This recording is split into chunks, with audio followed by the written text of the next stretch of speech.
So today, guys, we are reviewing a video. We are reviewing a review video of Doug DeMuro when he was presenting to us the new Grand Wagoneer from Jeep, which he did last week. And without wasting much more time, let me get right on to the review of the video itself. I think it only makes sense if I can take it backwards there so that you guys can see and know what kind of car that we're talking about. This car, he did a review about this car. This is the Grand Wagoneer from Jeep. Now, the first thing that I usually consider when I'm looking at a presenter's review of a car is the way the person expresses himself or herself. Is the audience able to follow this person? Can we understand him very easily? Can we follow the story? Do the words come out clearly? Do we struggle to hear him or not? So I think when it comes to expression, Doug DeMuro does it so perfectly well. He brings out the emotions. You can feel this. You can feel the comfort. You can feel whatever he's talking about. So when he does this with the Wagoneer so well, such that when he's talking about the Grand Wagoneer, it's a big car. We get it evokes thinking of a big car. We feel it's big, it's luxury, it's just pure bliss, pure comfort. So he does this so well with all the features of the car throughout the whole video. And therefore, I think when it comes to expression, I think he did perfectly well. And I'm going to give him all the marks that are available for expression. How much is that? 10 out of 10. Next. The next thing that we're talking about is the structure of the review. Generally we know that we talk about something, we need an introduction, we need the body, and then we need the outro, or rather the conclusion. Doug was able to give us a good history of the Wagoneer here, the Grand Wagoneer actually, from the very first model to the models that followed. You can see them there. He was able to show us that, such that we, the viewers, were able to follow the developments of this car model from the beginning and up to the point where we are right now. So he gave out a very brief but a good history that gave us a historical context, a historical background of where the Grand Wagoneer has come from and where it is right now. So he was able to give us the whole story. We were able to follow well. And so I will give him again all the marks that are available for the structure and history. How much is that? 10 out of 10. That is now 20. We proceed. The next is the prices. Now, for most car enthusiasts like us, when we hear about a new car model coming out, the first thing that we're always thinking about: am I going to be able to afford this car or not? Is it something that's out of my league completely, or it's something I can save money and I'll be able to purchase maybe in the next 5, 3 years, 10 years? Doesn't make sense. I think by then there'll be many more new models. You wouldn't need that car. So we are always very keen on knowing how much does this car cost? How much is it going to cost, so that we can compare with the current models, we can compare with the competitors in the market, so that we can determine whether are we able to buy this car, or is something that is beyond our league. He was able to give us the prices of the new Grand Wagoneer, which is $110,000. You can do that conversion for your own currency wherever you are. He was also able to compare that with the competitors like the Escalade, the LC300, the Lincoln Navigator, and many others, the likes of the Range Rover Etal. So on that, he also did very well, and I have no reason whatsoever to deny him whatever point that he ought to have earned. So it's another 10 out of 10. Next. The next thing is that I usually value a lot when a reviewer is doing a car, is that is he able to bring out the real things that make this car different from our previous models, the things that make it different from the competing models. What is this that is so different about this car that it qualifies to become a new model? He was able to bring that out clearly by mentioning that this car is longer than the previous model of the Wagoneer, and he even gave the figures there. So we really understand that it is longer and it's also slightly wider. We also understand that the engine is bigger, and this is a 6.7 liter V8 engine. And he even gave figures of the horsepower and compared that with what the old model had. So the viewer, like myself, viewing this video, I was able to understand, to really feel that this is a different car, and therefore this is something entirely different. If I'm gonna own this car, it is going to be different from what I may have owned if I had the previous Wagoneer. So on this, I will give Doug DeMuro a 9 out of 10. I deny him 1 mark because there are still other differences that he didn't mention. So we go next, which is the main area of the main body of any car review is the features that come with the car. Yes, most of these features nowadays, you'll find that, like, when you look at different car models, if they're in the same class, you'll find very minor differences. But I will assure you that some cars, like this Wagoneer, comes with very many new features that really make it a different car in its category, in its class. And Doug DeMuro was able to bring this out very well. One, he talked about the screens that are so many inside the car, from the front to the second row to the third row. And he was able to explain very well that these screens are not just decorations there, but they serve many purposes. And he explained the purposes, like the navigation. Then we have the cameras that are looking at the rear seat, so that the front passenger is able to monitor whatever it is that kids are doing behind the car. And we have sometimes we're going on safari, and we have these naughty kids doing all kind of stuff behind there. So the front passenger is going to be able to know, he's going to be able to see, this is what is going on here. So mommy or whoever can stop and can tell the kid, no, stop doing that. And I think sometimes you might even give, in some parts of the world, we usually give lifts to people, and some of the people we give lifts to are really robbers, and he might try to hijack you. The front passenger will be able to see that this person is gearing out again, and probably he could easily foil that kind of stuff. He also explained for another thing about the seats. This car has got so many iterations of the seats, so many ways you can control to make it fit exactly what you want, how you feel, how it hugs you. You can even extend various parts of it. He was able to explain those features extremely well. When it comes to the third row, remember this car has got 3 rows: the front row, the middle row, and the third row, which is behind. And he was able to explain very well that unlike in most other cars where getting into the third row is usually a big problem, he was able to demonstrate how easy it was to get in there. However tall you are, you just get in there and you sit, and it's real comfortable, even for the tall guys like some of us.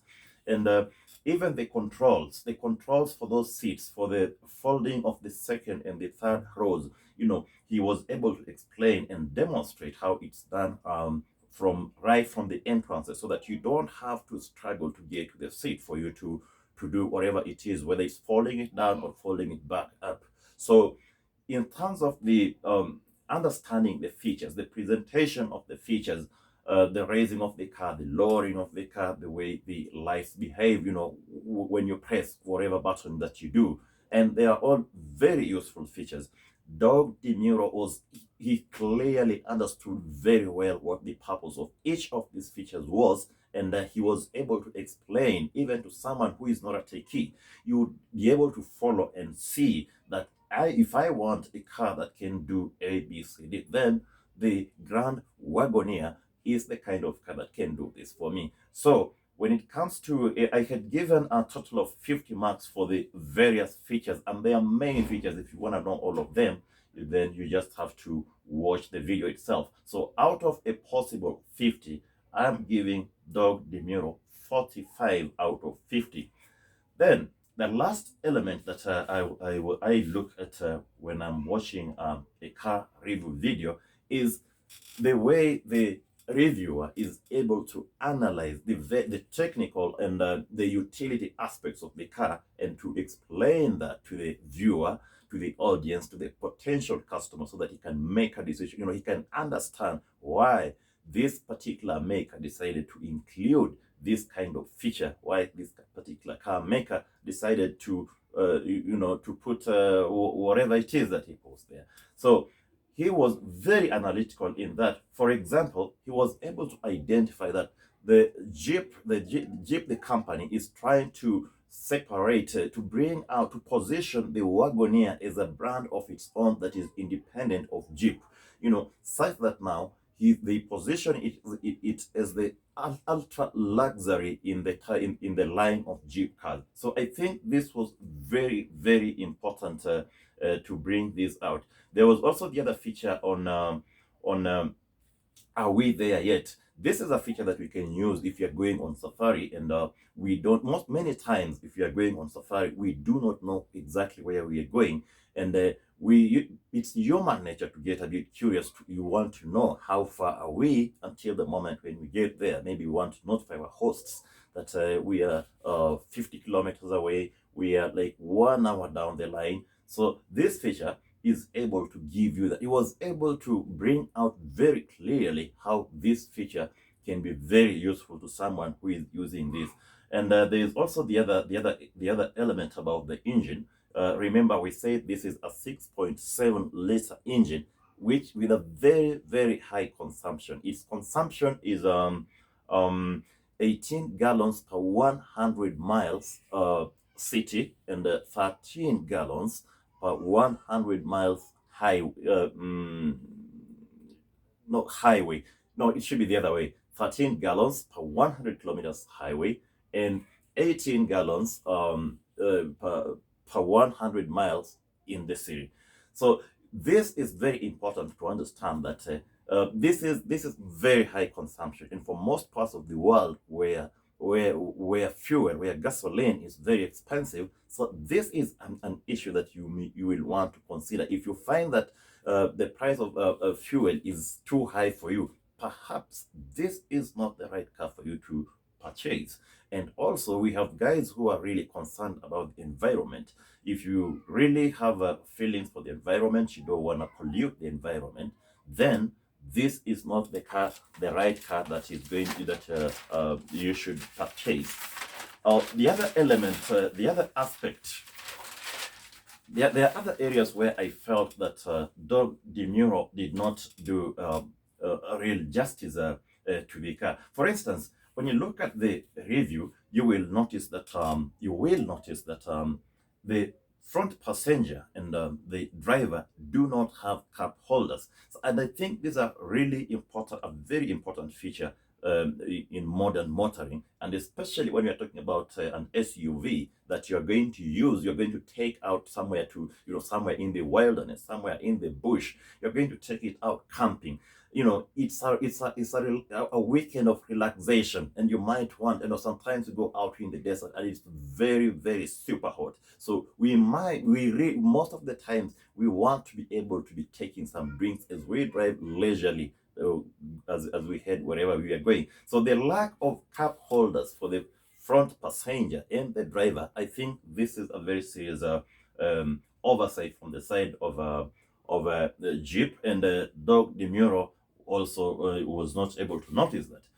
The other thing is that DeMuro said that the turnsticks for the turn signals, and the others on the side, he had an issue with them being made in plastic, which I found to be a non-issue, because I want to believe that the reason why Jeep did this was, these are perhaps the most handled of all controls of the car.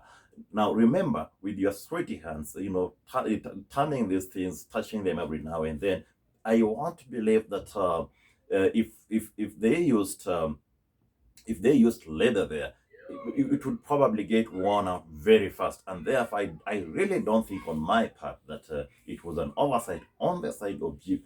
Rather, I think it was an oversight on the side of Doug DeMuro. Then last, there is the issue of the tailgate. One, this is not this tailgate. The tailgate in the car here is just joined, is not split. The split tail is really very useful, especially in modern life. One, remember the purpose of this car is to go out on safari. You are going out camping or something like that. The split tail is the lower half, when lowered down, can serve either as a seat or it can serve as a table. So it's very, very useful. And also, when you have lots of luggage behind there on the boot, the lower tail, the part of the lower tail, it will be able to protect, to prevent the luggage from falling out. Let's say if the boot space is really full, so you won't have stuff spilling out. So the Doug DeMuro was not able to notice that this car does not have a split tailgate, which I find to be something very, very important. Still on the tailgate, most car makers, when it comes to SUVs, are moving towards controlling the tailgate either remotely in one way or another, either through a remote or simply by using your foot. The car should be able to sense that your hand is nearby there or your foot is nearby there, and then the tailgate just pops open. But this one, as I could see, he had to go and touch somewhere. Remember that most of the times this car is driving off-road, and so because it's off-road, it will either be having mud or it will be having lots of dust on it. So if you're going to touch there with your hand is going to be dirty. And I think this is also a very big oversight on the side of Doug DeMuro, because he wasn't able to do that. And it's also a bigger oversight, of course, for Jeep, for making such a great SUV with so much luxury inside, and then they failed to do such a very small thing. So overall, therefore, out of 100, how much does the guy score? So I think when we do the math, out of all those, out of a possible 100 Le Poncher score, I will give Doug DeMuro, for this video, I am going to give him 92%, which I find to be super excellent.